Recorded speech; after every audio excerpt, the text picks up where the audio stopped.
I'm Josh Peterson with 1620 The Zone, celebrating 25 years today with Michael Severe, who was a member of the Zone team from 2004 until 2014.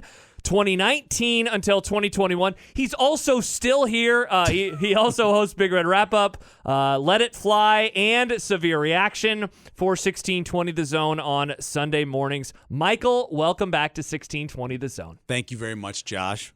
Or should I say, thank you, intern. It is so good to have you. You are the second one of these that I have done. The first one that I did was with Matt Schick. I'm very much looking forward to this conversation because we had a different relationship, obviously, than Matt and I did. But I want to start the conversation the same way I did with him. Mm-hmm. What's your first memory of 1620 The Zone when you got into Omaha? How did you discover the radio station? It was so easy. So every town I ever went to, whenever I traveled, and I moved a lot over the course of those about 8 years. First thing I would do is find ESPN Radio, right? Because you knew that was the one station that would have sports on. They'd have sports talk on. You could find Rome. I was listening to Rome back then. And so I find 1620 The Zone. And my wife and I, so this starts about late 2002, all the way through I joined the show. We would listen to the movie segment of whatever Kent was reviewing. Yep. And whatever was in the paper for the new restaurant, we would go to that restaurant and go see that movie. We did that every week. Now, there was sometimes the restaurant was so crowded you couldn't get in. Yeah. But we always would go see whatever the movie was that Kent reviewed. And we did that. God, we did that for years. That was our date night. It was just what we did. And I remember my number one memory outside of Kent's Movie Club or whatever you guys call it now, was Kevin told a story about a mouse at his house.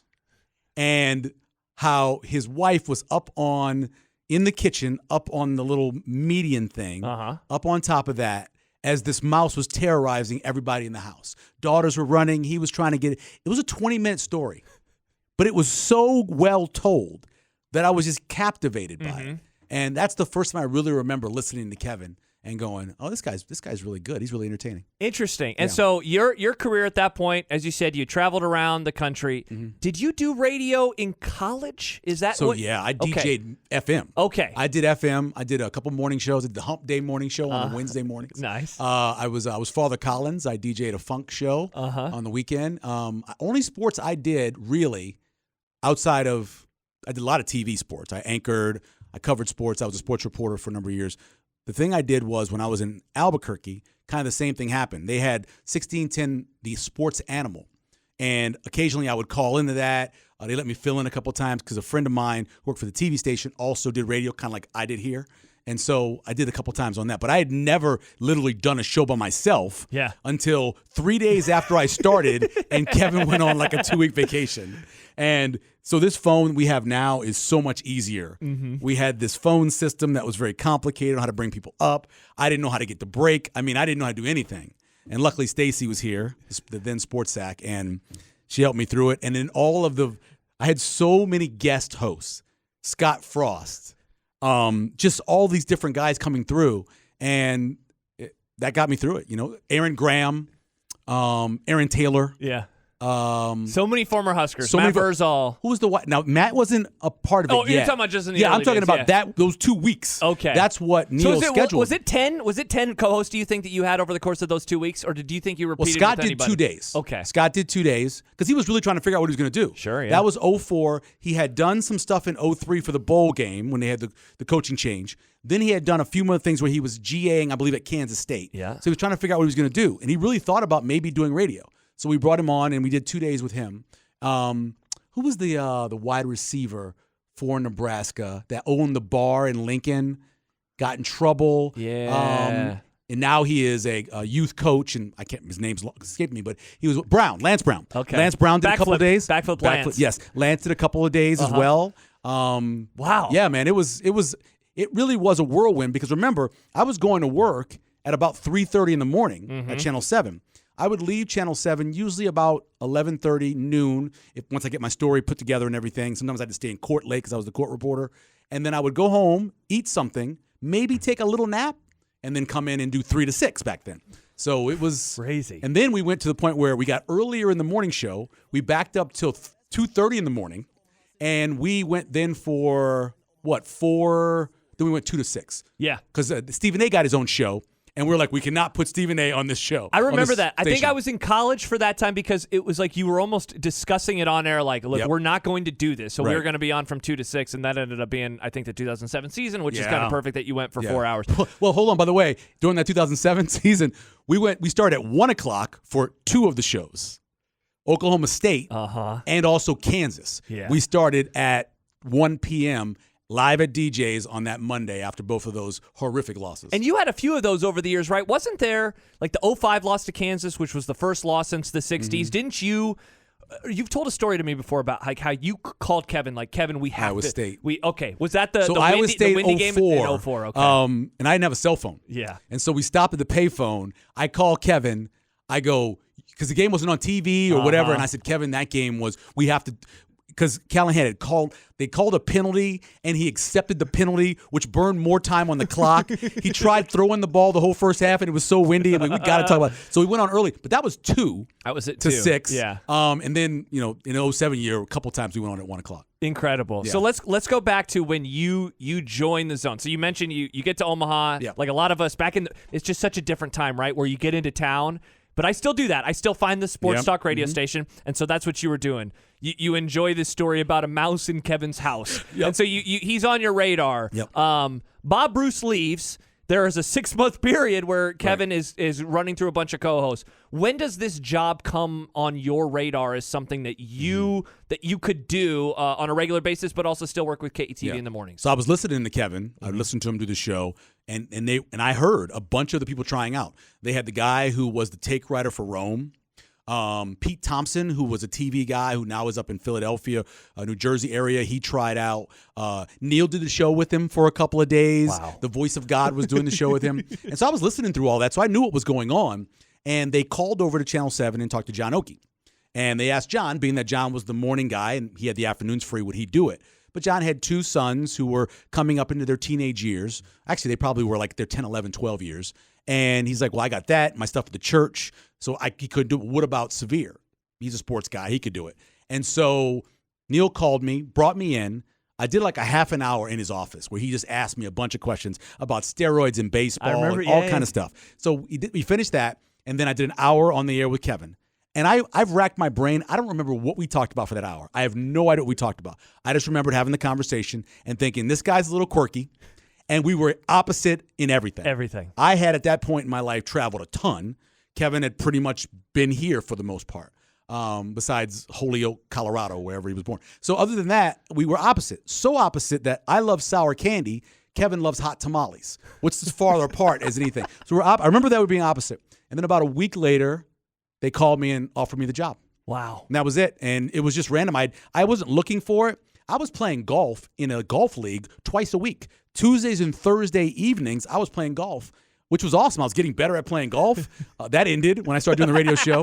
But it was nice. It was great. And it was funny because, I didn't have kids yet. Mm-hmm. I was getting ready to have a child in end of 05. It was December of 05 was when Miles was born. So I really had a lot of time where my wife was at work. She was working a regular job back then, so she was going to work at like 8 and work until 5:30 over at the Med Center. And so I had that window of time where I had nothing to do. Yeah.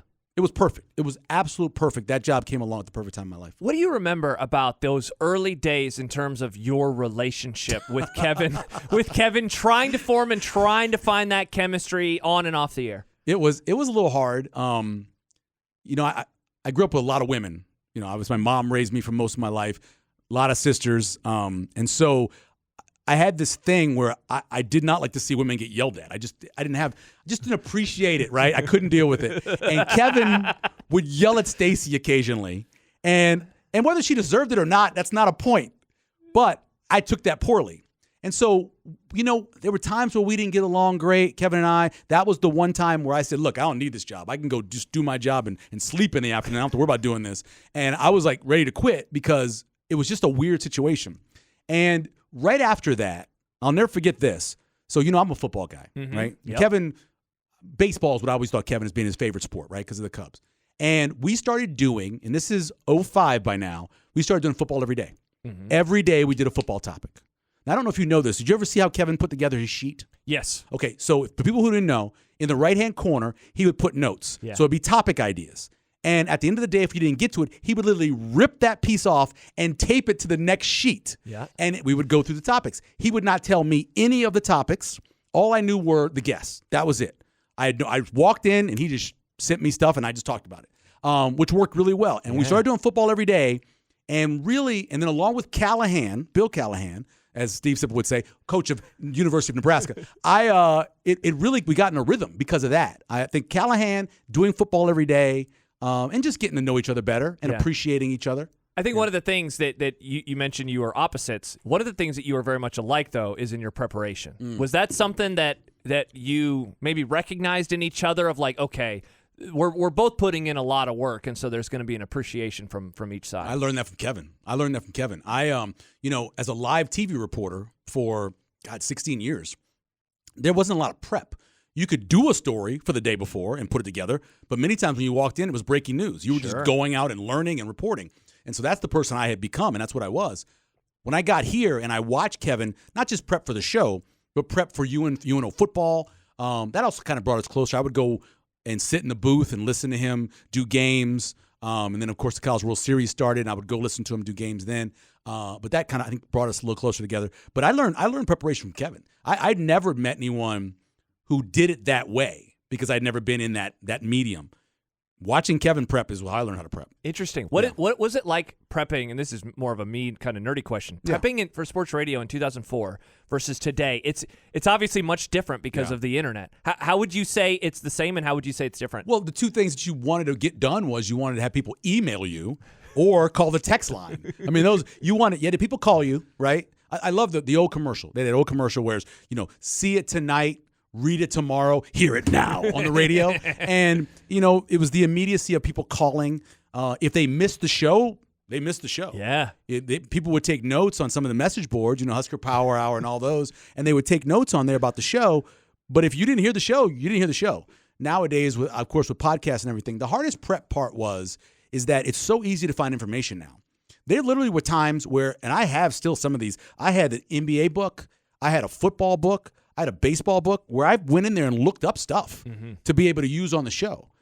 Now, obviously, it's Google it, and I'm looking it up. I'm looking it up, and it's easy to do. That's a big thing, and just the transactional relationship you have with the listener now is so immediate.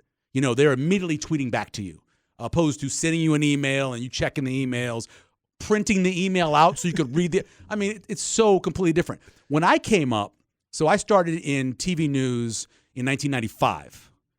So we were ripping stuff off of the AP and UPI wires. The day that Tupac died, I still remember sitting in the newsroom. It was a Saturday morning. I remember sitting in the newsroom and hearing the alarm go off for the wire. Beep, beep, beep, beep, ripping the wire and then saying that Tupac had died. That's how you got information. Information now hits your phone the second after it happens. Hey, TMZ reported this. Exactly. Michael Jackson dying. Yeah. Yes, all of that stuff happens so quickly. That's probably the biggest thing. Now, it's easy to get feedback from people where you didn't always know what people thought of the show. Sure. Until we started doing a lot more live shows and people were coming out to the live shows. That's how you kind of knew, or they're quoting you things from the show and you're like, oh, okay. That's how you start to know. But back then it was hard to get that information. Was there a moment in those early years where you started thinking, there's something here. There's something special that's developing right now? Like, do you have a moment in time with that? I think it was 06, really. The end of 05, beginning of 06. We knew that the show was clicking. Yeah. That people were listening. We had a little bit of competition that came in that tried to be a part of it, and it was joyous to beat them in the book, badly. That was good. So that I could tell definitely then. But as 06 went along, so first of all, let me say this: I had no idea who Jim Rose was, other than we went to the same church. My wife has gone to United Church of Christ her whole life. We were married there. Jim went to the same church as us. That's all I knew about him. I didn't listen to the radio games because I went to the games where I watched him on TV. So I didn't know who he was. When all that started, first of all, a little uncomfortable for me because I'm sitting next to him in church. But anyway, I was like, what is all this happening? Because you had stuff coming from Lincoln, and you had stuff coming from here, and then there was the whole Vision and Tiny, and all that was happening. And again, I wasn't getting a lot of sleep at this point. I didn't know what was happening. And so that kind of grew and just exploded. Every Monday after the game, the most popular song ever in the history of Nebraska sports radio is that song where they say the same old story. Yes. That same old story. We did the same old story open 40 times. So many times. So many times. Same old story. And that's what it was. And then the mixture of all the funny stuff that was happening. And then when shit got involved. Yep. And literally the day, I'll never forget that day. I said, it would be kind of funny if we did foreign Callahan. And he goes, what do you mean? I go, you do Callahan as Callahan, but we have him say foreign stuff. And one of the first ones I wrote was the Domo Arigato, Husker fan. And then we said, we did the Council Bluffs Callahan. Yep. So I gave like 3 or 4 of them to Schick. Schick goes in the booth, and Schick comes out with like a dozen of them. Just hilarious ones, including the one that, think about this today in 2024. Hi, I'm Michael Severe. Yeah. And you're, that's something that you couldn't do on air now. Well, half the stuff you couldn't do on air, but that's definitely one that you couldn't do on air now. So by that point, it was just rolling. It was so easy to. We basically turned on the microphones and just went. Yeah. And then we had another thing that we did, and this happened in 2005, and I think Kevin and I both could take credit for it, but was assigning guests to the same spot every single week because that other radio station, local, started coming along. And so we had our people, and so we were like, you're going to be on at 4 o'clock on Mondays, and you're going to be on at 5 o'clock. And we started that in like regular guests. Regular guests, yeah, because that wasn't what we did before. Every day it was something different. Yeah, we didn't have regular guests. And then you develop. The only regular guest they had was, so Kent was on. Yep. Not Todd McShay. Luganbill? No. It was 2 guys. Maybe it was McShay. It was, oh my God, who's the guy that does all of the writing for ESPN about body stuff? I don't know. He wrote the poop one for the bathroom. Yes, I know who you're talking about. Yeah. So he and another guy, and maybe it was McShay, and they had those guys alternating each week. Okay. And so I heard both of them, and it's not McShay. Was McShay the draft guy? Yeah. So I think it was McShay, and then it was the other guy. And they were on every week, like alternating, but there was really no regular guest. I remember Tom Chattel would come on occasionally. Lee would talk basketball, but it wasn't as topic-driven as it became.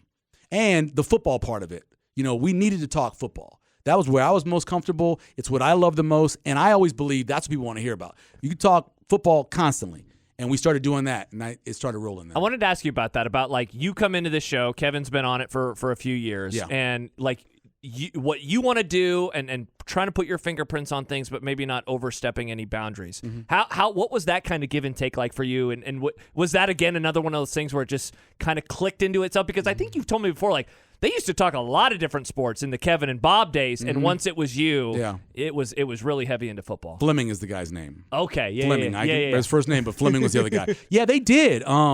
There's a lot of baseball. Yeah. A lot of baseball. And NASCAR. Did you say they would even talk NASCAR? There was NASCAR going on because that was Bob. I'm pretty sure Bob was a NASCAR guy. They talked a lot of stuff that, I just wasn't that interested in. Now, they didn't do a ton of NBA, if I remember correctly. It was basically the college stuff. And then there was some random sports they would talk. But we really kind of narrowed it down to either. So it was a conversation we had, and this might have been on the air. And we were like, what's this show for? Who's this show for? What's the show about? Oh, wow. And that's a big, meaty topic to discuss on the air. What we came up with was it was a show for guys. And everything that guys are about, right? You're about women. You're about sports. You're about food. So if you do all of that, you're going to cater. And obviously it wasn't just guys that were listening. We had the chick listeners, right, that were calling up. But we wanted to do a show that was about what guys like, what guys want. And that was the goal of the whole thing. And I think we were doing that. We always would talk about food stuff, the whole idea of the Federation of Food and things like that. That was always happening around here. We talked a ton of sports and a ton of football mainly.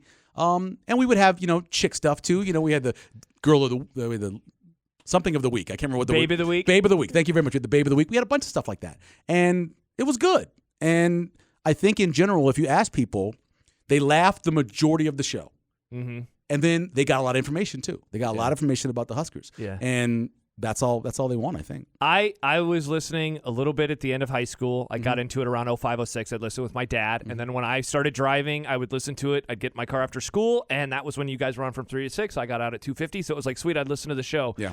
But I remember it was when I went to college in 07, and that ends up being like this huge, important season, obviously, and podcasting is around at that time. And so I would be in my dorm room, and I'd have an afternoon class, and so I'd download a couple segments, and I'd listen to them as I walked around campus.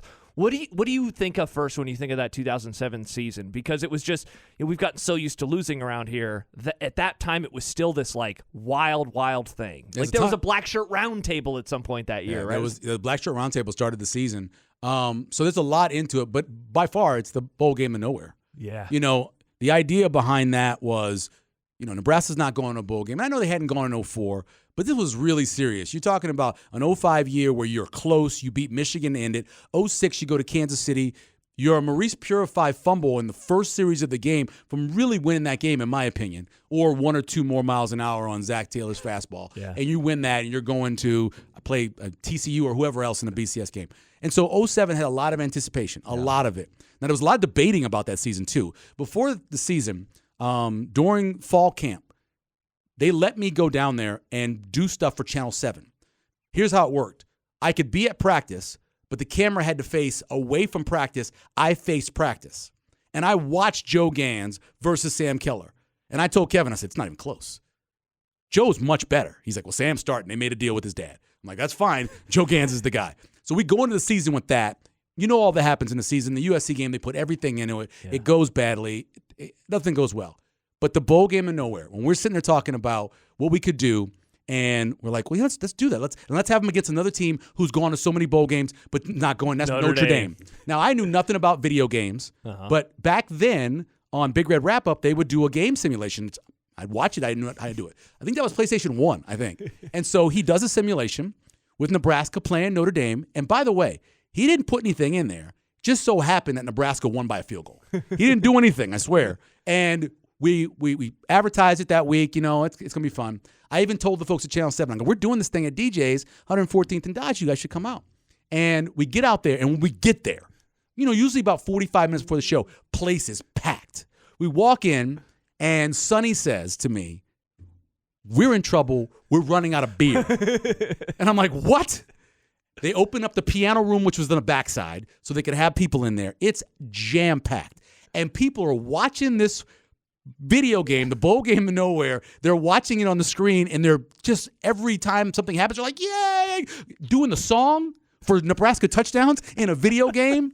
It's still the craziest day. I was so mad Channel 7 didn't come. Yeah, what a story. They thought it was silly, but they should have been there because, again, they ran out of beer. They had people outside wanting to get in. They had too many people. They couldn't let people in for it. It was, I think, and the show's had a lot of great moments, but that was kind of the peak of the show. You couldn't have more people interested. You couldn't have, and it's funny because it was the worst of times. Yeah. But we had a good time. We had a good time every single week after every worst of times. And I think that's ultimately what the show was about during that time. It was trying to help people as, mental health counselors through what was happening with Nebraska football and Bill Callahan. Along those lines, one of the things I talked about with Schick was, in their 3-year run, all the stories of whether it's Nebraska leaving for the Big Ten, Bo Pelini and the black shirts, all that stuff, how important it was to have those characters. When you arrived, you guys had some characters, and there was also a lot of the rivalry with Kevin versus some of the people inside of the Nebraska system. How important was that, do you think, for the show developing like it did? Like Matt said, if we're around in the Mike Riley era, it wouldn't have been as fun. I have to imagine it would have been the same thing for you guys. What was that like? No, definitely. I mentioned I thank Bill Callahan for providing Bill Callahan. I mean, could you have the coaches really say that without Bill Callahan saying the things that Bill Callahan said? And then we had, the sexy voice of reading it. I think back now and I think, oh my God, that was gross. But it was so funny. So funny. It was so good. But without Bill Callahan, you just couldn't have a show like that. And so there were other little characters. There was this guy who, Husker hater, Missouri fan, huge Missouri fan, who I became pretty good friends with online, still occasionally on Facebook. Does he still live here? Does he live? No, he doesn't live here. Okay, but he's still, he's still Missouri fan, Yep. doesn't like Nebraska. But he's a Nebraska grad, if I remember He right. He was. And the great thing about that was that so much passion. He would call, and there were other people, and then it really blew up. And one of the characters of the show was the message boards. Mm-hmm. The message boards were a character of the show. We didn't have Twitter, but we had places where people could go and complain about our show, or complain about the coaching staff, or complain about our wives, whatever else. There was some mean stuff that happened on some of those message boards. People were getting banned. You had secret message boards. You had the Samsonite board, which was an offshoot of the Husker Talk board, which was an offshoot of the Husker Power Hour board. It was just a big character in the show. And that's where the message board post of the day comes from, because there were so many silly things being said. Like, we should put this out there, things that they're saying, and we'll make it a skit. And that was a big part of the show. And then the assistant coaches, not as much. I think Schick and Nick did this better than we did, but the Carl stuff was just hilarious. And we had some of it, but they really dove deep into the Carl stuff. That was a great character. But Pooch's was a good character too. Oh, yeah. There was so many parts of it. But you combine the passionate listeners and listener base, including people who didn't like us, the message boards, which were absolutely blowing up at the time. Really, what helped the message boards mostly was, again, Bill Callahan. He brought that recruiting in that 05 year, and I know you were in high school, you said? Yeah. In 05, when it was signing day, and you had all these people that were choosing, and the Rivals message board went out. Huskers Illustrated dropped out. It didn't work anymore. People were like, I guess, was it Yahoo then, or was it? It was Yahoo back then. It might have been, yeah. Owned by Yahoo. And so it dropped out, and people were freaking out because the server got overwhelmed.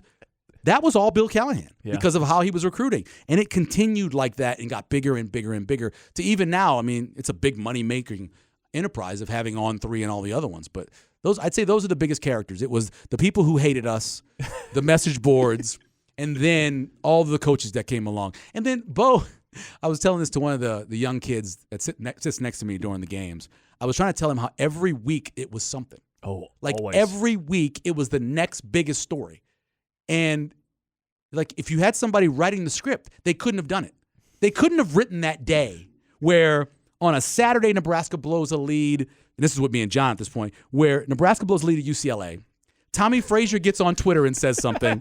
Bo Pelini snaps back, and less than 2 hours later, audio tape drops. Yeah. I mean, that's incredible. And then a day later, you've got Tom Osborne using his last chip to essentially save Bo Pelini. Mm-hmm. All of that happened in a matter of about 72 hours. Yeah. Still incredible to think about. And that happened every year. There was something. Every year there was something maybe happening. Not as big as the audio tape, but every year there was something. Yep. You mentioned it earlier. So you're working at KETV as well throughout some of this period. Until 10. Okay, at that point, was it just, were you fried? Like, what happened that led to you coming full-time to the No, man. Zone? No, I was fine doing it. I was great. I'd gotten kind of in a rhythm. I really enjoyed it. The hardest day was Friday mornings, because Friday mornings, I taped Kaleidoscope. It was a show that ran on Sunday. We taped it on Friday. And I would shoot a 5-hour energy drink, and I'd be like, zoom, let's go. And that was probably my tiredness. But I would get through the week. So what happened was, I said things on the radio that I thought were funny. Other people thought were funny. I did this whole breakdown of what Nebraska's recruiting advantages were. We don't have the sea or the ocean, and we don't have sunny days, but we got big booty white girls. And that's what sells. Well, the then general manager of KETV was a woman, and she did not like that. And she'd heard a couple. Then she listened to the show. She heard about it. Then she started listening to the show. And she's like, I can't have you being a reporter it's like, that's on tame. Air. That thing was tame compared to some of the other stuff you were doing. Yeah. So what happens is she made me make a choice. She said either do TV or do radio. Yeah. And the way I thought about it was, with radio, I could do a lot of extra stuff, right? I did Nighthawks. Yeah. I was doing play-by-play for the Beef. It was allowing me to do other things, commercial stuff, so I could do more than just working at the TV station, because you couldn't do outside money stuff with working for KTV. So I'm like, okay, fine. I quit. I had been wanting to be in TV my whole life. I was a 10-year-old kid when I met Howard Cosell, when he sat right above us, the Monday night studios, or the Monday night booth, right above where we sat in section 3648 in the load section of the Superdome. He was right above us. I wanted to be the center square in Hollywood Squares. I always wanted to do something in TV, and then eventually I wanted to be in news. I wanted to be a news reporter. I wanted to then be assistant news director, and I wanted to be a news director in a medium-sized market so I could help young reporters. That's all I wanted to do with my life. And so when 2010 comes along and I had to make that decision, it was really hard, because I knew if I left TV right then, I was never going back to TV. And by the way, I got a lot of offers after that, but I never went back to TV. I stayed, did the radio thing. And that was a tough time. It really was. And my wife was irate because you were cutting our salary and you were taking our insurance away, because my insurance, which was pretty good at the time, United Healthcare back when they were good, was with the TV station. And so we had to figure that all out and how we were going to do insurance. And it was a tough. It was almost as bad as when I left here the second time. She was mad at some people for that too. But anyway, it was tough, man. It was a tough decision, but I didn't want to leave. I was happy doing both of them. I really liked it. Was it something that you kept between you and your wife, Chris, or was that something that you kind of talked about with Kevin, maybe weighing the pros and the cons of Well, what I talked to do? to Neil first. Yeah. I said, Neil, could you guys put me full time? Yeah. Like, could you get my salary to where at least it's close to what I was making doing the one job, and could I be on the insurance? Because we at that point, Miles was had been through a lot of health stuff, so we had a lot of pre-existing conditions. And he's like, yep, I think we can do it. I got my own pre-existing conditions. He's talking about Neil and the heart stuff. And so after I talked to him about Neil, and Neil said yes, and I told Kevin about it, and Kevin was like, oh, that's awesome. Let's do that. That'd be great. Yeah. And that was it. That was pretty much it. Once Neil said yes and Kevin was cool with it, I went to full-time. How did it change, or did it change at all, your approach to the job on a daily basis, given that your hours were suddenly a lot different? Because I had a lot more time to prep for stuff. Yeah. I had a lot more time to do other things. I could help Kevin out with some voice stuff and some editing things. That's when I really started doing a lot of editing, because I had more time. And I had a chance to stay up later and watch more sports, because it was really difficult to have to get up at one point. I was getting up at 2 o'clock in the morning because we kept moving the morning show back. So I was getting up at 2 o'clock in the morning, staying up for Monday Night Football or late night World Series or whatever else was not easy. And so it became a lot easier for that. There was a lot of things that changed. I think overall I got better at the job. I'm pretty sure I got better doing this because I was doing it full time and I could concentrate more on what I was doing. And I learned more about radio because Kevin did everything technical, and the producer. I didn't do anything. All I did was roll in there, turn the microphone on. Kevin threw topics at me and we talked. That's what we did. But then after I moved to just one job, I actually started doing more stuff. Yeah. No job obviously lasts forever. You know, throughout this process, I have to imagine that Kevin had goals that went beyond. I mean, he's talked about it before. He never saw himself as a sports talk radio guy. He saw himself as an announcer. Yeah. When those final years, or what we now know to be the final years of the show, start happening, do you know it in the moment? Like, is there a time where you're like, I don't know how much time we have left together, so I'm going to either try to enjoy this more, appreciate it more, or whatever it is? I don't think I started thinking about it. Kevin started doing preseason NFL, Jacksonville Jaguars. That was something that he wanted to do. And right about then, that's when I started thinking about maybe Kevin doing this full time, because he had continually tried to get the full-time gig, and then he did. So we're 09, we're at Big 12 Media Days. I'm pretty sure it's 09, and he gets the gig to be the full-time college football and college basketball radio guy for Westwood One, because I'm pretty sure someone died. No, I thought he got the college football one a few years earlier. So was it 05? 05 or 06? Okay, so I know it was a transition year for college football, because we were at the Big Ten Media Days. It wasn't 05 because we were in Kansas City in 05. I think it was 06. It was 06 because we were because he did the Nebraska-Texas game for Westwood One. Yes, and so that was a big moment. But then when Somebody the Philadelphia Eagles guy, who was their play-by-play guy, died and he got the NFL, then I kind of felt it. But when he called me that day, I remember I was in the kitchen fixing something for the family, and he called me and he goes, I need to talk to you about something. I knew immediately what it was, but I was surprised. I really didn't realize it was going to happen then. And it happened quickly. Yeah. So I think it was 3 weeks. We did the swim trials together. You announced it at the swim trials, which is always one of the funniest parts about that whole thing, is that you guys were at the swim trials. We interviewed the Amy Van Dyken girl, who ended up, like, the next year getting in a crash and breaking her neck. Oh, wow. And ended up in a wheelchair. Yeah, so we were talking to her, and then after that, Kevin made the announcement, and we were joking he's going to be the Jacksonville Jaguars play-by-play guy. And it was a weird time because at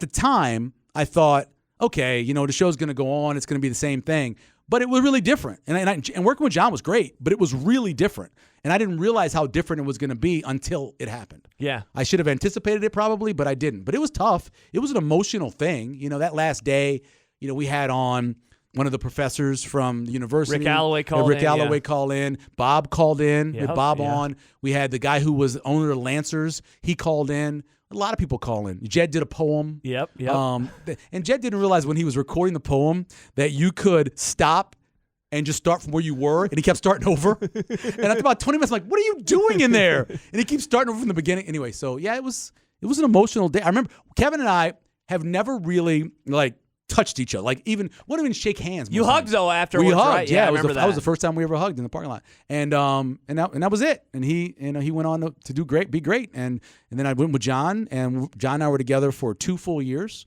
And then the World Herald called and came up with an idea that I was like, oh, that's interesting. Think about what we did starting in the end of 2014 for those next 5 years, and think about what they're doing now. It's exactly the same. It's just that we were way earlier. Mm-hmm. We were just way earlier with the idea of doing this internet thing that was a podcast-based show. Yeah. And they weren't quite ready for it. But, it was fun doing that. But I always miss the zone. I miss the zone because of this. And I miss TV, and I miss the zone because of this now. Having other people around while you work is incredible. If you work by yourself or you work from home and you enjoy it, that's great for you. Not great for me. I was in a newsroom of 30. I was in a radio station of 12 to 15, to a newspaper of 75, to coming back here to now being, it's me. Then there's Rob in the other room, a guy who does production work for the guy's offices, let me use. That's it. It's hard. It really is. That's why I'm on Twitter just for the community aspect of it, because it's weird being alone. So that's one of the things I really missed when I left radio, when I left this place and went to the paper, because those were all paper people. Yeah. And they were different, really different. They were so different than the radio people were. I made jokes that they did not get or thought was funny when I went there at all. And but anyway, yeah. So it was. I loved working here. It's a great job, one of the best jobs I've ever had. Yeah. And then came back, and you asked about being burned out. I knew during COVID, probably a month into COVID, that I was done. I knew it because I was so happy I wasn't having to watch sports. We were watching movies together as a family. We were going on these walks. We were doing things that we really had never done. And I thought to myself, this is what it would be like if I wasn't doing sports talk radio and I was doing something else. Maybe I should be doing something else. And that was, that's April or May. That's and early. then I worked a whole nother almost year. Yeah. Of doing it. And it was hard. I feel bad for Damon because I was done. I was burned out. I was having to force myself to do a lot of prep, force myself to watch sports, force myself to get involved in conversations that I had no interest in anymore. It was really hard. It was really difficult. That last 6 months was really hard. I've never told this story on the air, and I don't want to divulge too much of what we talked about, but I remember you reached out to me, I think in April, about something that we had said and how you were enjoying listening to us and how we sounded like we were having fun. And I remember thinking, wow, that's crazy, because I don't know if I've ever been more frustrated with our on-air relationship as I was in that moment. I remember thinking about that and just and so when you told me that, and you just say this again, Mm-hmm. I've always been surprised that you're still involved in sports like you are today. Why do Husker stuff. Yeah. Why do you think that you are? I stayed I like being able to dip my toe into the Husker stuff. I enjoy football. Yeah. I really fell in love with football more than I already was when I fell in love with analytics. When I learned about, and I learned the stat stuff from gambling guys. That's where I learned it. And so when I started getting into that, I was like, oh my God. I remember the day that I fell in love with the NFL draft. I fell in love with the NFL draft the day I realized, and this was 1986, that the draft made your NFL team better. It was this great draft the Saints had, Dalton Hilliard and Jim Dombrowski and all these guys. And I was like, wait a minute. It's transactional. You watch college football, they go to the draft, and then they're better on your team. Awesome. I got into the draft. Same thing was true when I learned, oh, wow, these numbers tell a story. You can figure out how to explain what's wrong or right with this team by these numbers. So I fell in love with that. So that was a big thing. But I don't want to watch baseball anymore. I don't watch baseball anymore. Mm-hmm. I watch a little bit of the Sixers, what's going on, but I watch very little of it. I follow Nebraska basketball and Creighton basketball. And I follow the Huskers and the Big Ten, college football in general. And that's fine for me. That's enough for me. It's a ton for me. Any more of it I couldn't do. Mm-hmm. even doing a podcast once a week. It's mostly Husker stuff. I talk mostly Nebraska stuff, and whoever the guest we have on, we interview. Mm-hmm. So that's pretty much it. Yeah. And then it's so much fun, and I pity you guys, so much fun to have that night to then do Severe Reaction. So much nicer. I remember doing Big Red Overreaction, the immediacy of it, the thoughts, how, God, it could have been better at midnight. I'll never forget, after 2013 Iowa, I did the show with Damon. That's the swinging of the hat thing with Bo. Yep. And we also had got that audio. Remember the audio underneath the post game where they were talking? And basically, like everyone knew they were going to get fired, and yet they didn't get fired. Right, exactly. And so I remember doing that show and the next day thinking, man, there's so many things I should have said. There's so many things we could have done differently. I remember that because it was Saturday morning, and I'm thinking, well, here's Bo's getting fired eventually, right? And so so many things I could have done better. And I have that ability now. I have the ability to rewatch the game, don't listen to this if you worry about people driving on the phone, because I put the game on my phone in the little holder as I'm driving home. It's an hour and 45-minute drive through traffic most times. I got the game going, almost the whole thing half watched, and then get to home, watch the rest of it, and I also get a chance to look through some of the numbers, and by the time Sunday rolls around at 8 a.m., I've had a number of hours. I'm ready to go, yeah.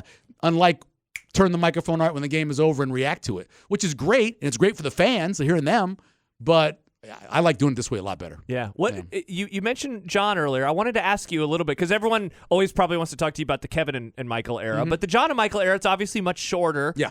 It's when I start working at the station, so I have very fond memories about that. What do you think about when you think of your guys' time together and that relationship? Because you mentioned it wasn't what you expected. I wonder maybe in what ways. Well, first of all, it was going to be me and Schick. It was, right? Yep. And I will never forget this, because I went to go take a car back. It was one of those car deals we had. I went to go drop a car off, and I had a shirt that a guy I used to work with made for me. Incredibly inappropriate shirt. He made 6 of them for me. Incredibly inappropriate. And I wore it that day. And someone stopped me to ask me about the shirt. And I got in the car, and the phone rang, and it was Schick. Mm-hmm. And remember, we had done a press release already saying that Schick was going to take over on unsportsmanlike conduct, and they had these fake quotes that we didn't say and everything. And I've learned how to do that now. I do the same thing with Johnny Rogers. Anyway, he called me, and he goes, we can't meet for lunch because I'm going to Pittsburgh because my aunt died.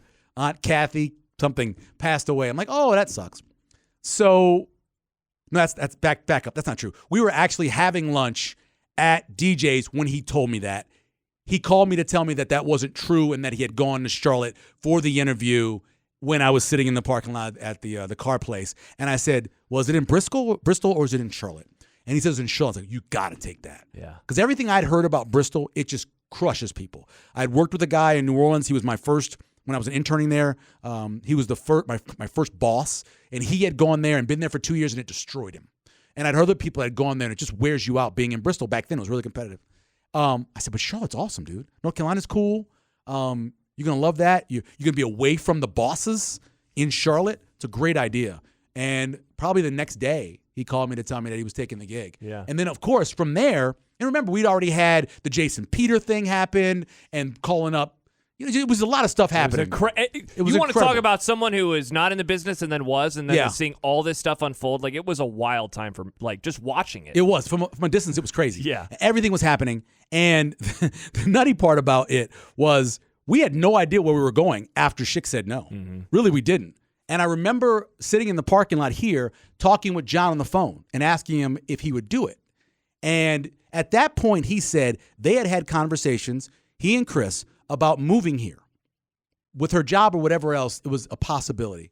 And I was like, ooh, dude, you could do that. That'd make it much easier for you to come here and do this. My son's calling me because I'm supposed to be picking him up at 6:45. Anyway, crap, I'm sorry. It's fine. His mom, I told his mom I might not be ready to go. Anyway, so we had that conversation, and he said, well, I got to talk about it with Chris. We got to figure this out if we can do it. And the next day, he talked with Jack, and he called me back and he says, yeah. He says, I'll do it. And I said to him, I regret this. I said to him, I'm not going anywhere. I said, I have nowhere else to go. This is what I'm doing. This is what I'll be doing for a long time.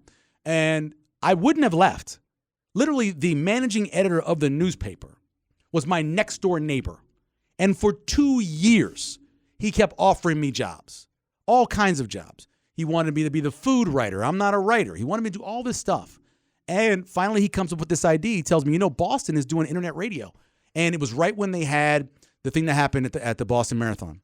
And he showed me how they immediately went Everybody else was scrambling, and they immediately went live on the internet, this internet version of the Boston Globe, I believe it was. And I was like, that's a great idea. Immediacy of being able to go on the internet.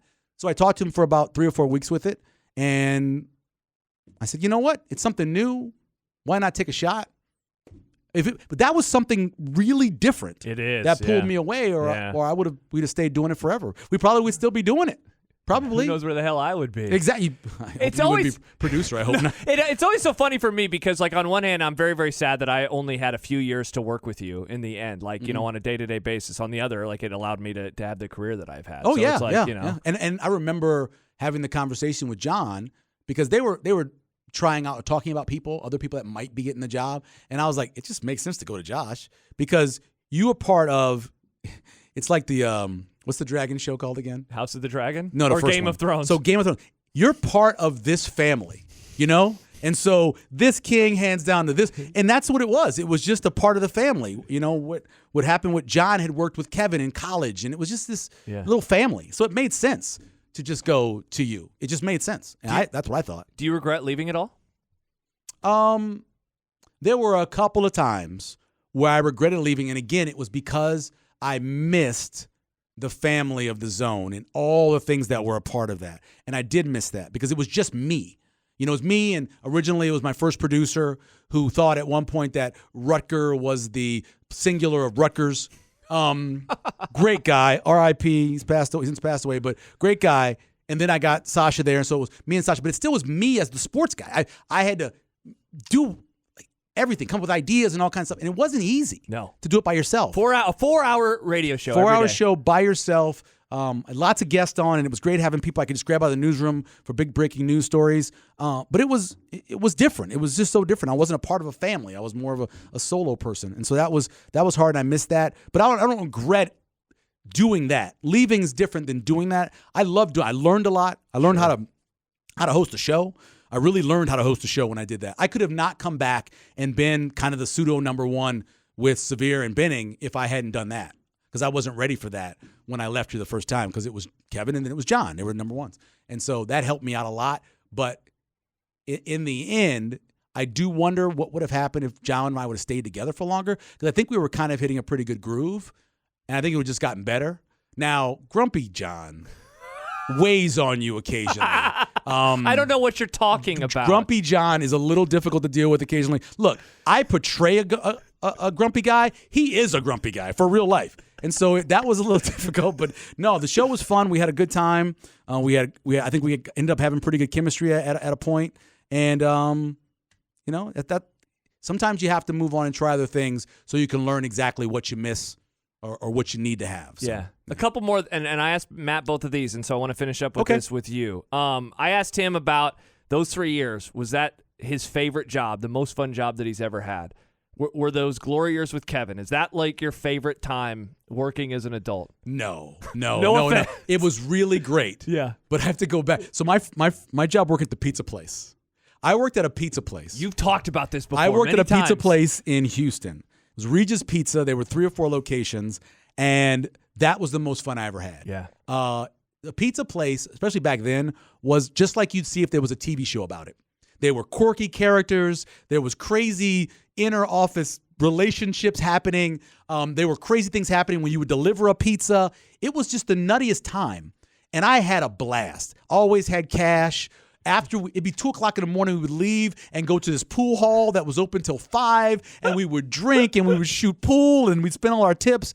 That was just an amazing time. By the way, I was working a job at Kroger during the day. Many times I rolled into Kroger in the morning and I hadn't gone to sleep. That was the most fun I ever had. The most fulfilling job was, it definitely, you say you start off in 2004, 2005 through really 2008.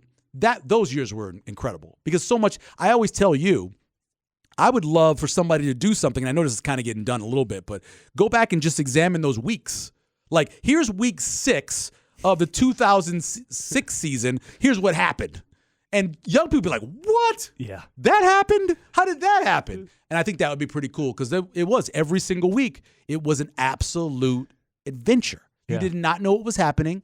You didn't know what Bill Callahan was going to say. When Bill Callahan put on the beige. I know, bust out the beige. When Bill Callahan bust out the beige, and we're all going, is he wearing what is he doing? Beige zip-up? What is that? Because everybody wore black, or they wore white, or they wore red. Yep. So, I mean, little things like that were just hilarious. And the mistakes that were made, and some of the big wins that happened. It was an incredible time. It wasn't like that time at the pizza place, but it was pretty darn good.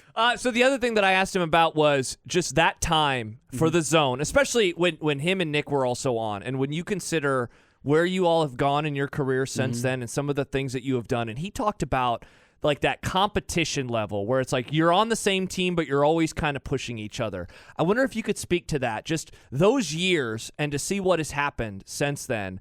I mean, I imagine someday going to like a college class and seeing like, so like the guy who does the NFL games and the guy who does this and they were all at the same radio station for 3 years, and it's such a bummer that it was only 3 years. Yeah, so I'll never forget that day. We're in the meeting in that room back there, and we're discussing whether or not the station could support a midday show, and could a midday show work? Could Schick and Nick work first? And then, of course, Nick by himself is a midday show. Yeah. And I remember saying to people that I was in Albuquerque. They did 6 to 6. It can be done. There's enough people, enough media, enough for us to cover. We can do it. And each time people push back, whether it was Schick and Nick or when it was Nick's show as the midday. But it was great times because, and here's the thing, all those years of me working in a newsroom, in a TV newsroom, I did not have the same competition thing that Kevin had or that Schick had. I didn't have that. We're a team. That's how I thought about it. Whether I was in the Army, playing on sports teams, being in the Army, working in the newsroom, we're a team. I didn't have that. I watched it from afar. Went, this is crazy. Or then how Damon then comes in with the and those guys were really competitive to beat each other. We're on the same station. We're going into the same books. They were really competitive with each other. And it was fun to watch. Yeah. I wasn't a part of that. But I did admire from the day one that Schick and Nick started and how they started. I admired what they did in the show because it was different than us. Way different. It was completely different than us. Yes, we had fun, but we weren't, and silly's not a bad thing. I'm going to use the word silly. It's not a bad thing. They were silly. The former GM guy or whatever his position was, he was right in a way. They were for a much younger audience. His problem was he didn't realize the younger audience would age. And they would continue to love this. You don't say 18 forever. He had no idea that was going to happen. And if he just waited, they would have aged into the book he wanted them to. Anyway, it was incredible to think about. When I see Nick doing a national game, I'm so happy for him because I know that's what he's always wanted to do. When I don't know how many times I've turned on the radio and heard Schick or watched him and thought, that's so cool. He's exactly where he wants to be. I listened to Schick when he would call in to the Rome show and do the smack off. Yeah. I listened to Matt from Lincoln. And when I met him, I remember him or Matt from Boulder, I remember him saying, I was Matt from Boulder. I was like, you finished like 7th one year. I remember that. And so that, and then of course Kevin and what he's doing and how successful he is. No, it's awesome. It's incredible to think what this station has produced. And it's a bunch of hard workers. It's a bunch of people that work really hard and advance to where they wanted to be. It's awesome. Now, I never made the Hollywood Squares. Never did. But, I'm very happy with what I do now. And I'm very happy to see all those people successful. Yeah. Michael, this has been a real pleasure, man. It's so fun to talk to you. Michael Severe, host of the Big Red Wrap-Up, the Let It Fly podcast, Severe Reaction, and the executive director of the Jet Award Foundation, which I did not mention in the intro. Michael, thank you so much for joining us. Thanks, intern. Thank you to Michael Severe. To hear more stories and memories from the last 25 years, go to 1620thezone.com/25 years.